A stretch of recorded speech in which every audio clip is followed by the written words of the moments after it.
I will speak, as you heard, a little bit about the Finnish teacher education. How do we see teachers and prepare them in Finland? We have 3,500 schools, about 60,000 teachers in our basic and secondary school system. We spend a little bit less than the OECD countries on average in education. I think Argentina spends about 6% of the GDP. You have a kind of a regionally functioning federal system, but Finland has, we have 330 municipalities that are the basic centers for organizing education. Practically everything is public education. We don't have private schools like you have here. Parents never pay for education. It's against the law in Finland to pay for education that is leading to a qualification or degree. But all the teachers in Finland must have master's degree. And this is what I'm going to talk to you about, how does it work a little bit later. Finland has not always been a good kind of a world-class system of education, as many people think. Exactly 40 years ago, we introduced this system that we are celebrating now, so it happened somewhere here. And now the interesting question is that what has happened during the course of the last 4 decades. And this is how the situation looks like. The evidence that I have in my book, for example, shows that Finland has been able to progress faster than practically everybody else. Finland as a country, as a nation, is functioning fairly well, so we can make things happen. And that's why the education is no exception here. People often ask, is the good performance in Finnish education system because we have had similar policies than other countries, but for some reason we have been more successful in implementing them. Finland is where it is right now because we have had very different policies and very different way of implementing this, including our policies regarding teachers. If there's any one single idea that I want you to take with you from here, it is that Finland has not followed the model of England and America, or Germany or France or any other country. But we have followed our own way, and it's a way of kind of a teacher-friendly education policies. Okay, so let me tell you very quickly about 3 things that are directly influencing how teachers experience their work in a school and also influence in how they are educated. This is from the OECD PISA study, and what you see here is this is nothing strange. This simply shows you what is the performance variation, in other words, differences between poor learners and good learners in different countries. This will give us an idea how different schools in terms of students' learning are in different countries. And you can see that Finland is over there. So Finland has the smallest variation between schools of all countries. Yeah.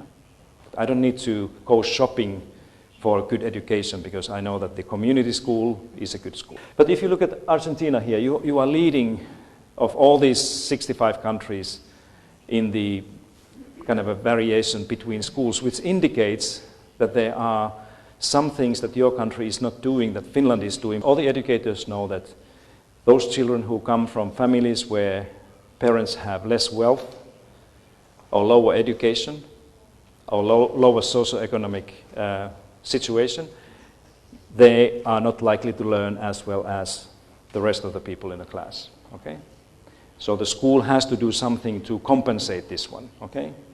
And this is what Finland has been doing very actively during the last 40 years. So let's look at the special needs issue. I'm talking about students now who are categorized as somebody who need more support and help than others. First of all, special needs pupil means a very different thing in different countries. Now, in Finland, if you say that a student, a pupil or child has a special need, it means mostly that he or she has a need in terms of learning difficulties, that he needs or she needs more help and support to learn. This is how the proportion, the number of those children who have special needs, whether learning difficulties or other disabilities, changes during the course of the school years. In most countries, probably in Argentina as well, the number of those children will increase, the older they get in a class, in the school. Okay? And this indicates that the system is not prepared to help and make sure that kids receive support. This is part of the story related to the previous picture, why Finland is doing so well, because of our very systematic way of helping students. And this is something that is every teacher's responsibility. So teacher education, when I went to teacher education, I was teaching mathematics and physics. I also had to take courses in special education. So this is a second policy, simply showing you the amount of time that children spend in the school. There are many people who claim that maybe Finland is doing so well because they insist that children are spending long school days and long hours with the homework, and that's how the good results come from. Let's look at the teachers here. So you can see the similar situation with how much teachers spend time in the classroom. In Finland, teachers are typically teaching much less than they are in the countries here. I don't know any lawyer, and I don't know too many lawyers anyway, but none of the lawyers I know work 100% of their time in a courtroom. Now we are coming to the teacher education issue, because this is my sister's sweet daughter called Vera. About 7 years ago, springtime, she called me and said that, "Uncle, I have decided to become a primary school teacher and apply to the university where I used to teach before." 3 months later, she called me and she was in tears and said that I was rejected. So I said, "Tell me what happened." So what was the most difficult question in the interview that they asked you? And she said to me that probably the question that one professor asked me that, "Why did you come here?" And she said that, it was a kind of a surprising question. So I said that my uncle is a teacher. And then the panel was quiet and they said that, "Is there anything you would like to say more about this?" And I said, "What did you say?" And Vera said that, "I love children," which is a wrong answer. She was not able to explain her deep commitment to this profession that is so highly regarded in Finnish society. Because in these teacher training programs, they want to have not only smart people who have been good in school and are strong in academic and social things, but they particularly look for people who can explain the deep moral commitment to teaching. But in my university only, we had about 2,000 applicants last spring, and we are selecting 120 out of those 2,000. Yeah? So there are 120 teachers here. Every single one of them has a deep commitment and dedication to serve as teachers for their lives. One of my messages here this afternoon is that Finland doesn't necessarily have an exceptional teacher education program, but we have very exceptional students that we are able to select there. There are many things in the conditions that we provide. Remember the pictures before, that we are not insisting that teachers have to work from morning until the evening in a classroom. We are not using standardized tests to say which teachers are good and which teachers are bad.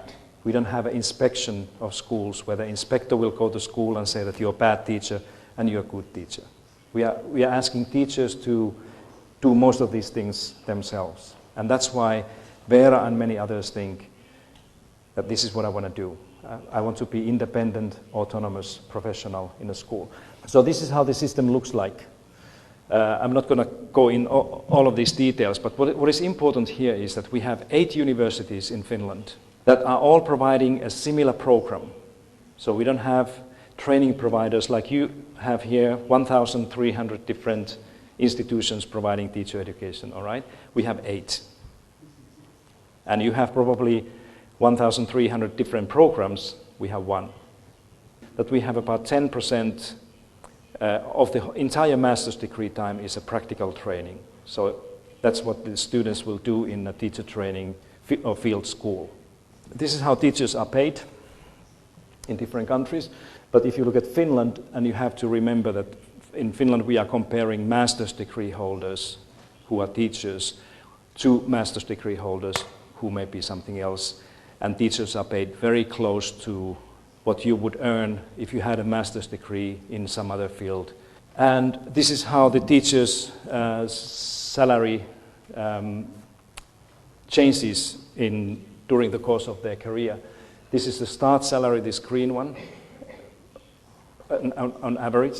This is a middle career, and this is the end career salary. So you can compare Finland to the OECD on average, and then the United States, and you will see that Finland is treating their teachers in a way where we have much more progress in terms of your earnings.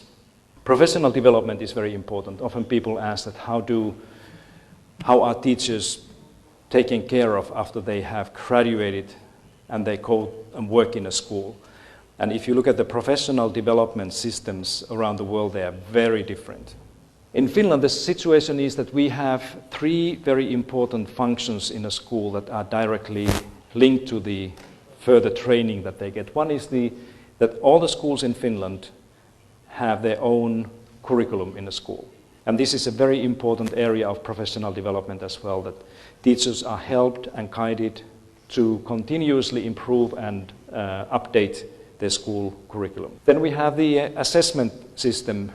Remember, we don't have standardized national assessments until the end of the upper secondary school. So evaluation of students' learning is a very important part of the package. That's why the professional development is very much focusing on how the school can evaluate and assess what they do. And then the third one is the school improvement. The teachers are also responsible for improving their own school continuously with the principal. The third policy driver in Finland is the strong focus on teacher and leader professionalism. We have really tried to work hard during the last 30 or 40 years to make sure that teachers in Finland would be regarded as high professionals, just like lawyers and doctors and everybody else. And to some extent we have been successful to do this. But then let me finish by my final reflection that I got in one of the classrooms today. I went to a classroom, a middle school kids. They were probably about 13 years of age. Among other things, I asked that, how many of you are planning to become a teacher? What do you think, how many of them? 0. Parents are not sending their kids to this school to become teachers. They want to be lawyers and doctors and business people. Yeah? And this is the challenge.